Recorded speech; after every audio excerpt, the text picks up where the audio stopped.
ఉండండి. వరప్రసాద్ గారు, మీరు గతంలో జిల్లా ప్రెసిడెంట్గా పనిచేశారు, మండల్ ప్రెసిడెంట్గా పనిచేశారు, ఒక స్కూల్ రన్ చేస్తున్నారు. తెలంగాణ రాష్ట్రంలో నిధులు నీళ్లు నియామకాల కోసం ఉద్యమాలు చేసి రాష్ట్రం సాధించారు. మీరందరూ కూడా పాల్గొన్నారు, వంట వార్పు అనేక కార్యక్రమాలు చేశారు. కానీ ఈ రోజు వరకు 11 సంవత్సరాలుగా తెలంగాణ రాష్ట్రంలో విద్య ఎక్కడేసిన గొంగలు అక్కడే ఉంది.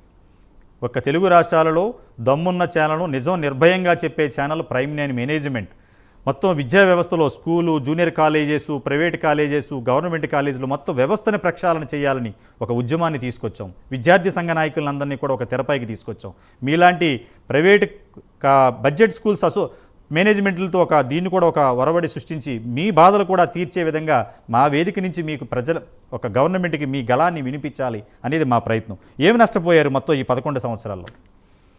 Thank you sir. First Satyanarayana గారు, ప్రైమ్ నైన్ టీవీలో ఈ డిబేట్ పెట్టడం చాలా సంతోషం. గత నెల రోజులుగా మీరు టోటల్ కార్పొరేట్ విద్య మీద ఈ యొక్క కంఠాన్ని ఎత్తుకున్నారు. అందుకు మీకు ప్రత్యేకంగా ధన్యవాదాలు తెలియజేస్తూ ఉన్నాం. అసలు మొట్టమొదట ప్రైవేట్ స్కూల్ అనగానే corporate, budget schools, economy schools అన్నీ కలిపి ప్రైవేట్ అని చెప్పేసి ప్రభుత్వంలో అదొక ముద్ర పడిపోయింది. కరెక్ట్. వాళ్ళు కోట్లు సంపాదిస్తున్నా ఈ చిన్న పాఠశాలలు కూడా కోట్లే సంపాదిస్తున్నారు అని చెప్పేసి అనుకుంటా ఉన్నాం. మేమనేది ఏంటంటే కేటగిరీ వైజ్ చేయండి వీటిని. ఫస్ట్ ఏబిసి, ఏ కేటగిరీలో ఏ అయితే 10,000 రూపాయల నుంచి 50,000 నుంచి 60,000 రూపాయల వరకు వసూలు చేస్తున్నాయో అది ఒక ఏ కేటగిరీలో పెట్టండి. అది economy school or budget school, what may be ఇసే. అది దానిపైన 50 నుంచి అబోవ్, 60,000 నుంచి అబోవ్ 1,50,000 వరకు ఉన్న వాటిని బి కేటగిరీలో పెట్టండి, కార్పొరేట్ స్కూల్స్.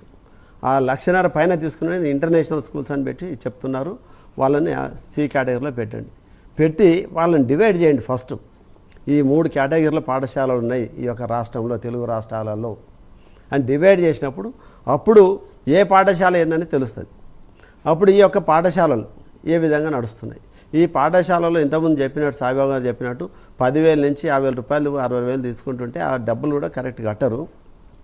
పెద్ద పెద్ద హంగులు చేసుకొని తీసుకొచ్చేసి ఈ రోజున ఎక్కడైతే బడ్జెట్ పాఠశాలలు ఉన్నాయో వాటి పక్కనే తీసుకొచ్చి చైతన్య నారాయణ వాళ్ళు పెట్టేస్తా ఉన్నారు. శ్రీ చైతన్య స్కూలే కాలేజీ స్కూల్స్ ఉన్నాయండి, పక్కన 3 లక్షలు అయినా పేరెంట్ కడుతున్నారు. మీ దగ్గర 30,000 కట్టడానికి ప్రాబ్లం ఏంటి? మీ దగ్గర ఏమి లేదు, వాళ్ళ దగ్గర ఏముంది చెప్పండి. అదే అంటున్నాను నేను. మా దగ్గర ఏం లేదు, మేము ఏబిసిడీలే చెప్తున్నాం, మేము అలే చెప్తున్నాం, మేము హిందీ అలే చెప్తా ఉన్నాం. ఓకే, వాళ్ళు జెడ్ నుంచి ఏ చెప్తలేరు, మేము ఏ నుంచి జెడ్. టీచర్లు ఇంపోర్ట్ చేస్తారా? టీచర్లు ఇంపోర్ట్ లేదు, మా టీచర్లను వాళ్ళు తీసుకుపోతున్నారు. మా దగ్గర మేము ట్రైన్ చేసి ఆ టీచర్లందరూ కూడా ఒక తర్ఫీదు ఇచ్చేసి ఒక నిపుణులుగా తయారు చేసిన తర్వాత ఒకటేసారి వచ్చి గద్దల్లో దానికపోయినట్టు దానికపోతా ఉన్నారు టీచర్లని, పిల్లలు. ఆ టీచర్ వస్తేప్పుడు ఆ టీచర్ తోటి ఏం చెప్తున్నారు, మీతో 30 మంది పిల్లలు పట్టుకొస్తే మేము టీచర్కి తీసుకుంటాం, మీకు వాళ్ళు 20,000 ఇస్తే మేము 30,000 రూపాయలు జీతం ఇస్తామని చెప్తున్నారు. ఆశపడేసి టీచర్లు కొంతమంది అది చాలా దారుణం. ఆ విధంగా కుత్బుల్లాపూర్లో సెయింట్ మోజెస్ స్కూల్ ఎదురుగానే ఈ చైతన్య స్కూల్ పెట్టారు. స్కూలే ఉన్న టీచర్లందరూ తీసుకుని స్కూల్ మూసేసుకున్నాడు ఈ సంవత్సరం అంతా. మరి స్కూల్ పిల్లలు చనిపోతారు, ఉరేసుకుని జూనియర్ కాలేజ్. అదే చెప్తున్నాం, ఆ స్కూళ్ళల్లో అనేక మంది విద్యార్థులు మొన్న కొంపల్లి చైతన్యలో కత్తులతో పొడుచుకున్నారు పిల్లలు. ఓకే, తర్వాత ఇంకో మన నారాయణగూడ స్కూల్లో మొత్తం ఆత్మహత్యనే చేసుకున్నారు పిల్లలు. ఓకే, మరి ఇక్కడ పెట్టిన దానికి మన సెయింట్ ఆంథోనీ స్కూల్ ఎదురుగా బ్యాంక్ కాలనీలో చైతన్య స్కూల్ పెట్టిన లాస్ట్ ఇయర్ పర్మిషన్ లేదు, ఎంఏ వచ్చి తాళాలు వేసిపోయింది మా ముందు, మేము అందరం గొడవ చేస్తే. అయినా స్కూల్ రన్ అయితేనే ఉన్నది మళ్ళీ. ఓకే, అంటే హైదరాబాద్ నడిబొడ్డులో ఇక ఎన్ని వాళ్ళు ఒక్క దగ్గర బ్రాంచ్ ఉంటుంది, 10 బ్రాంచ్లు నడిపిస్తారు, ఒకదాని రికగ్నిషన్ తీసుకుంటారు. ఈ 10 బ్రాంచ్లు ఉన్న పిల్లలు మొత్తం ఇక్కడ నుంచి ఇంటర్మీడియట్ కూడా అదే చేస్తున్నారు. ఇంటర్మీడియట్ కూడా అదే. ఇంటర్మీడియట్ లో కుక్కటపల్లిలో ఒక రామన్ భవనం అది ఉంటుంది, పర్మిషన్ ఉందో లేదో సబ్జెక్ట్ కరెక్షన్. ఆ చుట్టుపక్కల 5-6 బిల్డింగ్ లో దందా మొదలెడతారు. కాబట్టి ఈ పాఠశాలలో కూడా అదే విధంగా మరి ఒక ఉద్యమం రావాలంటారా తెలంగాణ? రావాలని లాస్ట్ టైం మేము అసోసియేషన్ గా ధర్నాలు, ర్యాలీలు, ఎమ్మెల్యేలకు, మినిస్టర్లకు అందరికి కూడా ఇచ్చాం. ఇచ్చినాం. ఆఖరి కోర్టులో కూడా కేసు నడుస్తుంది వాళ్ళ మీద. కోర్టు కూడా చెప్పింది ఆ పాఠశాల మూసేయమని చెప్పి, వీళ్ళు వచ్చిండ్రు మూసేసినట్టు చేశారు. మా స్కూల్ నడుస్తూనే ఉన్నది, ఇప్పటికి కూడా నడుస్తూనే ఉన్నది. ఈ రోజు కూడా లైవ్ మేము ఇప్పుడు కూడా మీరు వస్తే మేము తీసుకొచ్చి ఎవరు పట్టించుకోరు. ఓకే, రాష్ట్ర నడిబొడ్డు జిల్లా కేంద్రాల్లో కూడా కాదు. ఓకే, అలాగే ఆ స్కూల్ అన్ని కూడా మళ్ళీ అపార్ట్మెంట్లలో పెడతారు. ఓకే, మేము బడ్జెట్ పాఠశాల 200 గజాలు, 300, 400, 500 గజాలలో పెట్టేసి మొత్తం మేము కూడా డిజిటల్ కంటెంట్ ఇస్తా ఉన్నాం పిల్లలకు. ఓకే. తర్వాత లైబ్రరీలు పెడుతున్నాం, సైన్స్ ల్యాబ్లు పెడతా ఉన్నాం, ఓకే. అన్నీ పెడతా ఉన్నాం. ఓకే. కానీ మా ఫీజులు తక్కువ. మా దగ్గర ఫీజులు కూడా కట్టారు. మీరు ఎన్నాళ్ళ నుంచి స్కూల్ రన్ చేస్తున్నారు?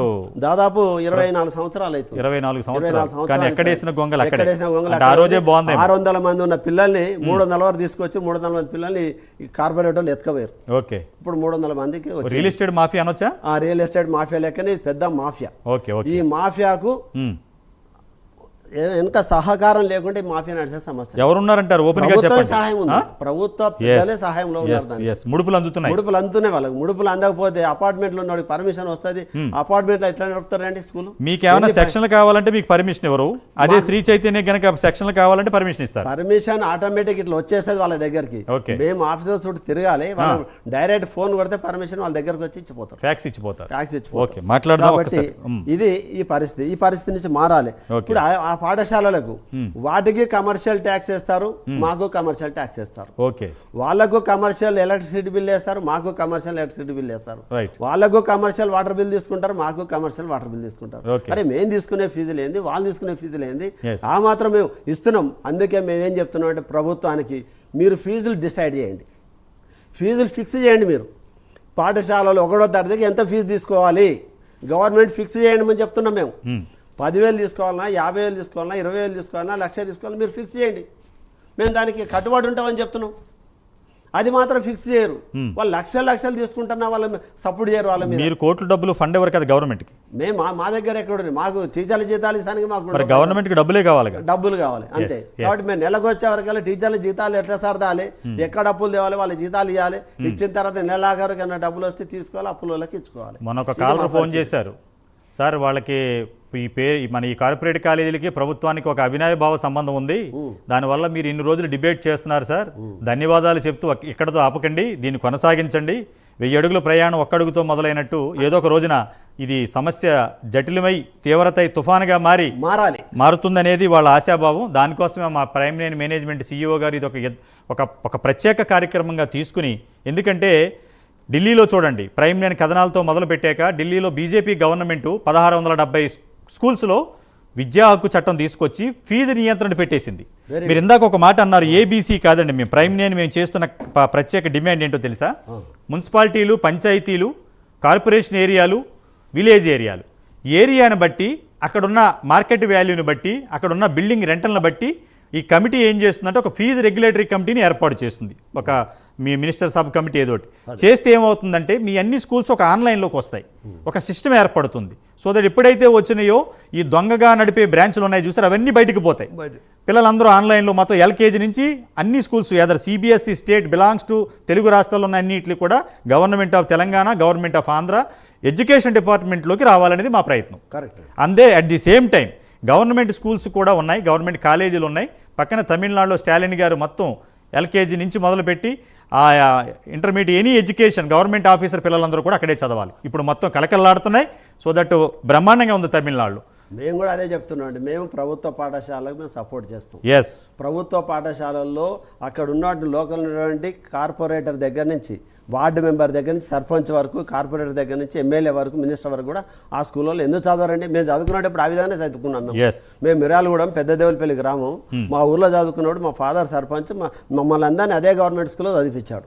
అక్కడ ఉన్నటువంటి ఇప్పుడు జానారెడ్డి గారు వాళ్ళ పిల్లలు కూడా గవర్నమెంట్ స్కూల్లో చదువుకున్నారు. మినిస్టర్ జానారెడ్డి గారు మా కాన్స్టిట్యున్సీ. ఇప్పుడు మరి వాళ్ళందరూ చదువుకున్నప్పుడు ఈ రోజున మన గవర్నమెంట్ స్కూల్లో పనిచేసే టీచర్ పిల్లలు అక్కడ చదువుతలేరు. రావాలండి, కరెక్ట్ అండి, వస్తుందండి. కాబట్టి ప్రతి ఒక్కరు ఎక్కడ లోకల్ ఉంటే ఆ లోకల్ పిల్లలు అక్కడనే చదువుకోవాలి. అక్కడ ప్రభుత్వ పాఠశాల చదువుకోవాలంటే మేము మా యొక్క బడ్జెట్ పాఠశాల, ఎకానమీ పాఠశాల మొత్తం కూడా గవర్నమెంట్కి హ్యాండ్ ఓవర్ చేస్తాం. నడిపేయండి, మేము మొత్తం మేము పూర్తి మద్దతు ఇస్తాం. వస్తుంది సార్, వస్తుంది. సాయిబాబా గారు మీరు మాట్లాడతాను. సాయిబాబా గారు